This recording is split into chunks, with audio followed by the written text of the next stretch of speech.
At the very start of Honkai Star Rail's launch, it took pretty much no time at all for players to realize the sheer similarity between itself and Genshin Impact. Despite Star Rail technically being a derivative title of Honkai Impact 3rd and not Genshin, most of us came to know this title through the latter, and being created by the same developer, I think all of us, whether subconsciously or intentionally, compared the features, aspects, and systems of Star Rail to Genshin. To the pleasant surprise of many, Star Rail appears to have learned from Genshin's experiences by refining and improving many aspects. The disparity in quality of life was so pronounced that the Star Rail community, which primarily consisted of Genshin players migrating over, have actually started to become resentful towards MiHoYo for their blatant quote-unquote favoritism, wondering why such aspects weren't and still aren't imported into Genshin.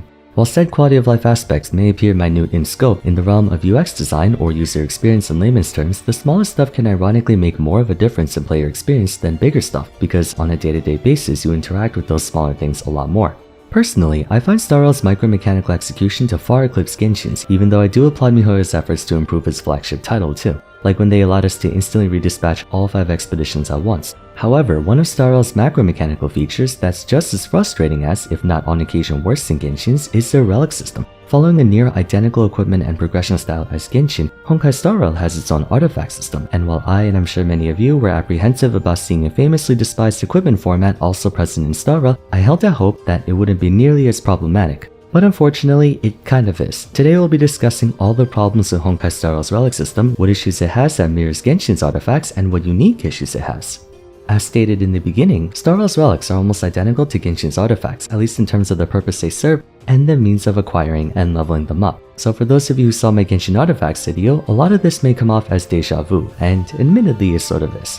While Genshin has 5 artifacts, the flower, feather, timepiece, goblet, and headpiece, Star Rail has 6 types, which are further divided into 2 groups, head, hands, body, feet being the first, and planisphere and link roll being the second. Relics belong to specific sets, offering additional bonuses to the player when equipping parts of the same set. Given there are 4 cavern relics, there's a 2-piece bonus and a 4-piece bonus, in addition to a 2-piece bonus for the planar ornaments. Cavern relics are primarily obtained in caverns of corrosion, each housing 2 main sets, although you can also acquire relics through exploration, increasing your Trailblaze level, or by fighting Echo of War bosses. As for planar ornaments, you can find them almost exclusively in the simulated universe. All things considered, the means of obtaining relics are exactly the same as obtaining artifacts in Genshin. Leveling them up is the same as well. By consuming relic experience items or by tossing away other relics, you can level up your relic of choice, increasing its main stat. Every 3 levels will grant you a new additional substat until you have 4, which from then on randomly increases 1 of said 4 substats. Just like artifacts, all 6 relics have access to the same range of substats, and their main stats are dependent on the type.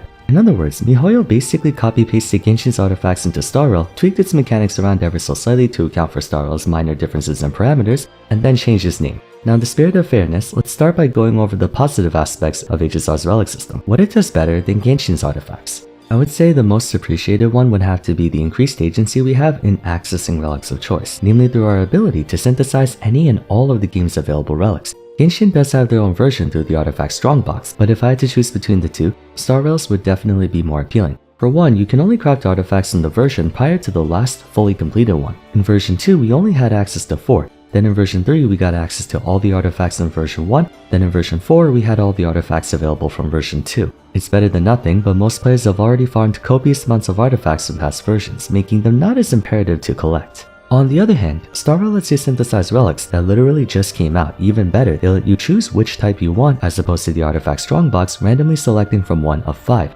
Moreover, while incredibly scarce, the self-modeling resin lets you decide what specific main stat you want the relic to have, a quality of life feature that I desperately wish would be implemented in Genshin because farming specific elemental damage main stat goblets is a fate worse than death. This is somewhat offset by the increased cost in crafting relics, as you need to salvage 10 of them to get enough fragments to craft 1, compared to Genshin which only needs 3. But in my opinion, that's a price worth paying because it removes a layer of RNG, which in theory should make the process of completing a character's relics a lot less rage-inducing, since there's one less thing that can go wrong. In a vacuum, yes, it should. One of the reasons everyone despises Genshin's artifacts is that the countless layers of RNG increases the probability of an artifact starting out good but turning out completely worthless. The other aspect of relics that makes it feel better is the need for less. Despite Star Rail actually having more substats than Genshin, the more streamlined nature of the former's gameplay makes getting serviceable relics less stringent. Keyword serviceable, not optimal. For example, a hypercarry unit like Seela cares little about stats like break effect and effect hit rate, as she applies no status effects whatsoever, and break effect, while technically usable, is ultimately negligible.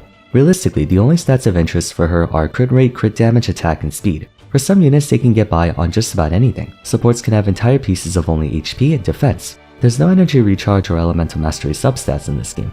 I know when it comes to substat optimization, tryhard players make mountains out of molehills by propagandizing that if an artifact doesn't have at least 40 CV and 2 good substats, it's garbage. But practically speaking, relic optimization feels less demanding than artifacts when it comes to substats. The turn-based nature of Star Realm implies that supports can go entire battles without dealing any damage whatsoever, so you don't have to care about building damage on them at all. Whereas in Genshin, many supports are instrumental when it comes to maximizing DPS. From that perspective, I'd say Star Realm's relic system comes off better, both intrinsically and extrinsically, but having said that, it begs the question, how can Star Realm's relic farming experience be just as bad as Genshin's? The answer is, where it takes a step forward in some areas, it takes a step back in others. For all the flack we give Genshin's artifacts, the one thing it does well is let us choose an off-piece. Every artifact set has 5 parts, but as far as set bonuses go, it caps out at 4, meaning you can choose an artifact from a different set and still acquire the 4-piece bonus. Considering the sheer abundance of RNG associated with artifacts, it's actually in your best interest to hold on to pieces from sets you wouldn't care much about, as if in the event it rolls godly substats, you can save that as a future off-piece.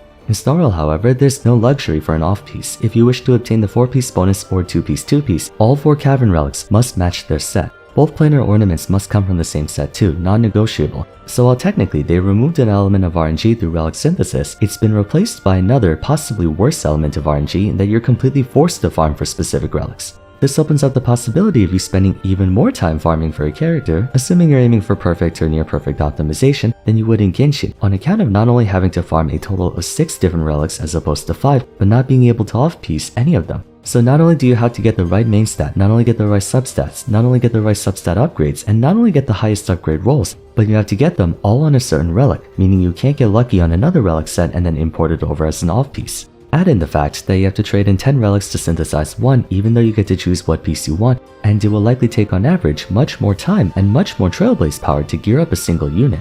It's most conspicuous when talking about planar ornaments. Being unable to use an off-piece with fantastic substats for, say, quantum damage on Seela because you have no choice but to either go Glamoth or Rudolent Arena means that 30% crit value quantum damage in a Salsoto orb is practically worthless. Imagine having the best quantum sphere in the world with perfect substats and everything, crit damage, crit rate, speed, and percent attack, but it's on a Belobog Architect sphere. It really sucks not having an off-piece relic slot, especially for players who are trying to optimize their characters. Experientially, it's convenient that we have auto battle to do the farming for us, but being stuck on a single character for long stretches of time without reaching like 90 or even 85% optimization gets tiresome quickly.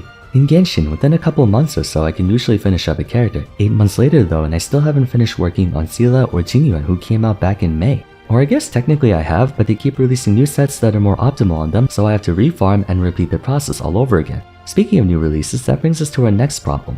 With Star Realm approaching version 2.0, players have been comparing the game's maiden voyage to Genshin's, and one thing that came to mind right away was how many more units they released for Star Realm, both 4 and 5 stars. Looking at this graphic on screen, it's a pretty big difference, but more characters means more units you have to equip, which means more farming, compounding the significance of being forced to land 6 out of 6. More than just characters are the relic sets themselves. In version 1, Genshin only had 16 artifact sets. Star Realm, when combining the planar ornaments with cavern relics, has 28. They have the same number of cavern relics as Genshin's artifacts at 16, but the additional relics you have to farm through planar ornaments makes it take that much more time. True, you get 4 immersifiers a week for free to use in the simulated universe, but that only gets like, what, 8 ornaments? Sometimes they can take over 100 spheres and or link ropes for a perfect pair. An extra 8 a week is nowhere near sufficient. Also yes, I'm fully aware that unlike Genshin's 8-minute per resin refresh rate, Star Realm charges 1 Trailblaze power every 6 minutes, but once again, taking into account that we essentially have to farm 1.5 times the number of relics in Star Realm given there are 6, and you can't have a single off-piece, it's gonna just take a lot more time to finish one character, and Star Realm's rate of new characters coming out means there just isn't enough supply of energy to keep up with the demand for relics. Speaking of farming efficiency, with the way each cavern or corrosion and sim universe world is set up, you're only really farming at about 50% efficiency.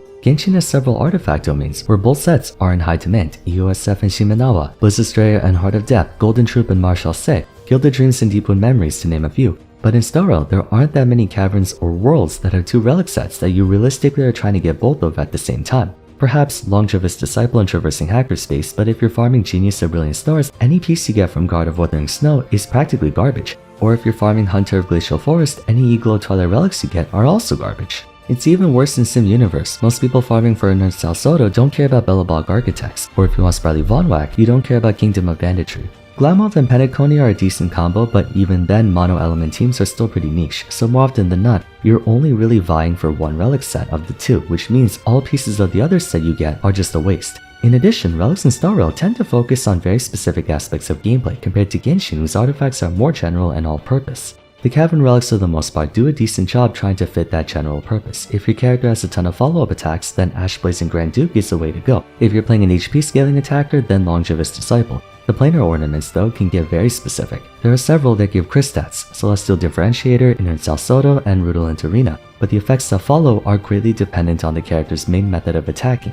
If you're big on basic attacks and skills, then Rutilant. If your character spams follow-up attacks and ultimates, then Salsodo. If you have a front-loaded sweeper, then Differentiator, although right now no one builds that set. Since there are 3 different types of crit sets, you can't really take 1 or 2 PogChamp relic pairs and pass them around your DPS units because they all use different ones. There's not one planetary set that you can farm for 10 different units. I can see that artifacts are also specific in Genshin. Alhaitham needs Gilded Dreams, Shogun needs EOSF, Shao needs Vermilion, Neuvillette needs Martial Say, what have you. But, bearing in mind that you can still upgrade other units thanks to that one-off piece you're allowed to have, you don't have to completely reform an entire new set for a character if something better comes out. Prior to Ashblazing, Ting Yuan mains went for Band of Sizzling Thunder since that was really the only set they could use on him. Now, they have to reform an entirely new relic set. They can't maintain a single one of the previous relics. Consequently, all the time they spent on the lightning set is practically gone unless a new lightning unit comes out who can take his spot. You can't really give his hand-me-downs to Kafka either because she uses Prisoner in Deep Confinement. Point being, it takes more resources and therefore more time to invest in a unit in Star Rail, at least in terms of relics. On one hand, it's easy to get units off the ground in that you don't have to malt for substats nearly as much as you do in Genshin. But on the other, the investment ceiling of Star Rail is a lot harder to achieve due to there being more relics you have to farm, not being allowed an off-piece, relic sets being more specific in the strength they give, thus making it harder for you to simply import relics to new characters, therefore having to farm brand new ones, and finally, HSR releasing new characters very quickly, severely punishing players that either didn't build correctly or simply got screwed by bad RNG. One significant difference between Star Rail and Genshin that I'm noticing is the increased need for unit diversity. In Genshin, unless the enemies you're fighting have an immunity to your team's main elemental damage, you can pretty much brute force your way through everything in the game with a single team. In Star Rail, you sort of can't. You need to have a wider selection of units geared up and battle ready for whatever content you're taking on. Even if you have Silver Wolf, trying to fight enemies with units not corresponding to their elemental weaknesses can make the difference between winning and losing a fight, especially endgame, not to mention the arrangements of enemies you have to fight. Some attackers may be gods against a single enemy but complete trash against groups of 4 and 5 and vice versa, whereas in Genshin, even a single target attacker can clear waves of enemies. At times, you might end up having to settle for less optimal stuff just to have enough Trailblaze power to gear up your other units, which can be very dissatisfying.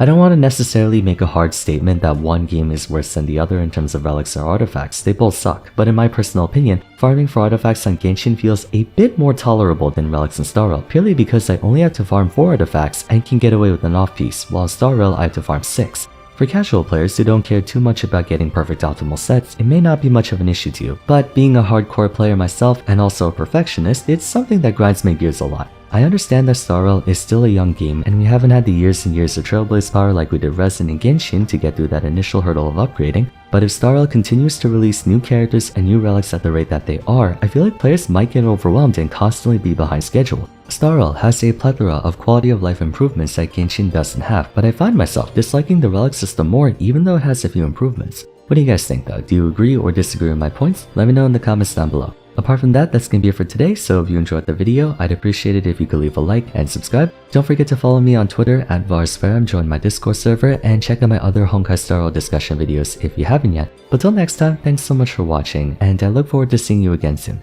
Take care.